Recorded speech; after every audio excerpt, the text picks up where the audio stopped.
So, with the Man United fans going on all these protests and storming the pitch, let's see if they can compete with Wigan when they got relegated by an invisible owner. Let's check it out. Oh, and if you do enjoy it, hit the like button, hit the subscribe button.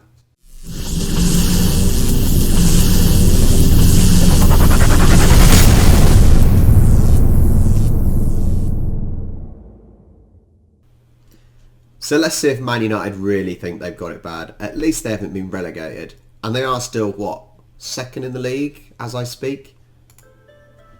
How Wigan were relegated by their invisible owner. Is this the biggest scandal in football? So after this video, if you want to find out more about this situation, I'll leave some links in the description to some other videos going into more depth about his video will be in my description. Also remember to subscribe to the channel, click the bell and check out some of my my other videos in the description below after this one. So before the seeds to this scandal were planted, Wigan had been owned by local man Dave Whelan since February 1995, who in a fairy tale-like storyline took them up 4 divisions to the Premier League and even won a...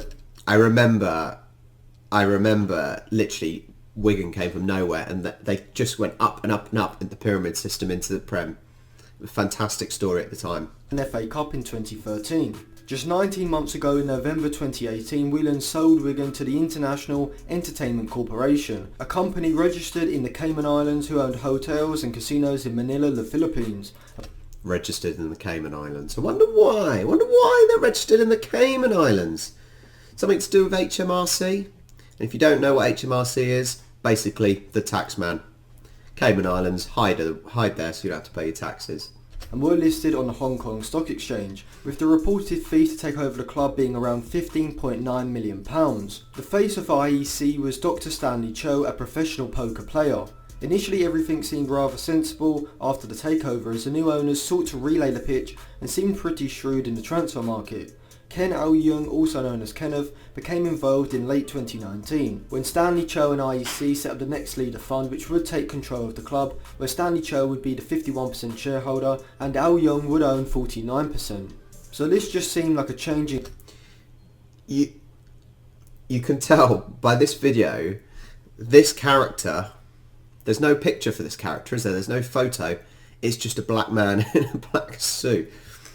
Seems a bit dodgy already. Control, with the ownership moving from IEC because being listed on the Hong Kong Stock Exchange, Wigan's yearly loss of around £10 million looked like a financial drain on IEC. So with the Next Leader Fund set up, it was essentially there to take away this burden, with Stanley Cho seeming to have a significant influence still in the club. But then on the 24th of June, Al-Young, initially a minority shareholder in the New Leader Fund, was stated to have become the owner of more than 75%. He's thought now to be the 100% owner, which would be a complete takeover from IEC. Where did he get the money There from? doesn't seem to be many traces of Al-Young, or Al-Young Wei K as he's also known, apart from a labour permit for a Philippines company that can be found on Google, hence his nickname as the Invisible Owner. This is the problem though, isn't it? That these owners, and you've got it in football now in these big clubs. Who knows who these guys are? As a Southampton fan, we've got some Chinese guy. He's been to a couple of games, but I wouldn't be able to tell you who he is. The EFL is understood to have approved the initial New Leader Fund takeover and Al-Young's after that. The rules only require a buyer to show that they have the money to fund the club, not to actually provide any money, a bond or insurance to actually ensure the funding is there. First in partnership with Choi, he paid £17.5 million, giving IEC more than they paid for the club, and also ensured that the £24 million loan was repaid, which was the amount they had to pay to run the club over the previous year and a half. To me, does that not just seem like nothing? That is literally pennies to some of these owners. Bearing in mind some of these owners are billionaires. It just seems nothing. But did he have it in the first place? Al-Young also provided proof of funds to pay for this loan and £25 million to run the clubs along with financial plans, which is why the EFL approved this takeover. However, there was something concerning about this agreement. The £24 million loan that was set to be paid back to IEC had to be paid back within a year and had a massive interest rate rising from around 8% up to 20%, which does seem astronomical for a championship club to repay, with the interest payments alone being around £200,000 a month. But then on the day Al Young took ownership after the £41 million purchase, he decided not to fund it at all and put the club into administration, so losing control, the £17.5 million and probably the £24 million too. This seems extraordinary and utterly bewildering, as whilst Wigan do actually make an annual loss of £10 to £15 million per season, this isn't a massive amount for a championship club. Yeah, what people need to realise is football clubs quite often make a loss. Not always a bad thing, because you don't want to have to pay loads of tax. You buy players you buy your players to try and reduce tax and things like that. So it's not always an issue, but clubs do make a loss. And they do not have massive debt either, so they would be considered a healthy championship club. The Wigan directors projected that £6 million was needed for future funding, which isn't for any third-party lenders, just the overall running of the club, which further highlights how unusual this situation is. Going into administration was crippling for Wigan, as despite having an excellent run of form towards the end of the season, and initially looking like they would finish mid-table, around 10 points away from relegation, they were hit with a mandatory administration 12-point deduction, dragging them into the relegation zone, meaning... This is the problem. So if your club goes into administration, you lose points.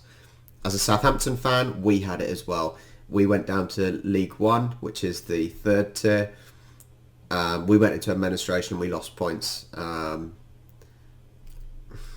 Yeah, it sucks as a fan. In that they will, as it stands, be playing in League One next season. From a cynical position, you'd say that if Al Young really wanted to drain the club of money, administration seems like the last thing he would do, as Wigan own both their training ground and their stadium and have around £30 million worth of players who could have been sold. So to make this an analogy, Al Young has decided to crash his new sports car on purpose on the day of buying it. But why would he act so irrationally? Well, there have been a number of theories, with Al Young himself seemingly claiming this was because of the impact of the coronavirus. However, the EFL were quick to dismiss that. There have been whispers that this is all down to some sort of gambling fix, with the chairman of the EFL, Rick Parry, actually being caught on camera alluding to that very scenario.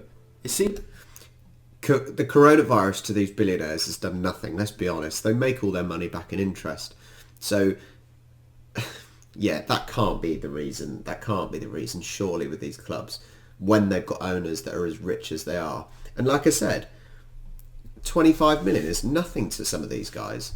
But, bearing in mind I think they're going to come on to something like this, but bearing in mind they said that one of the guys that owns it is basically a poker player. What do poker players do? They gamble. Says enough. The house always wins.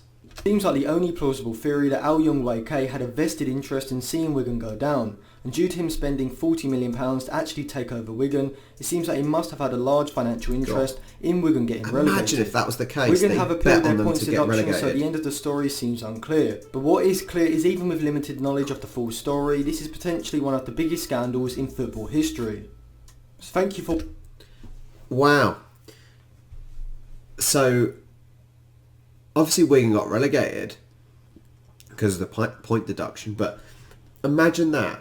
This wealthy gambler, basically, trying to take over a club, pulling out, going into administration, but it could all be down to him betting that they would get relegated. That's worse than match fixing. There's plenty of stories of match fixing, where, give away a yellow card or something like that, but this is on another level. This is on another level, really.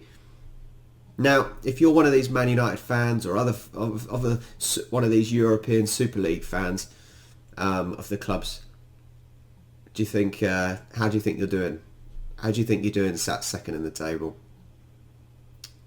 At least you didn't have someone buy your club, take you into administration, get you relegated. Just look at it in perspective. That's all I would say. Anyway, it was a bit of an information-y type video, but I hope you enjoyed it. It was a little bit different to probably what I usually do. But yeah, if you did enjoy it, hit the like, subscribe button, and I will catch you next time.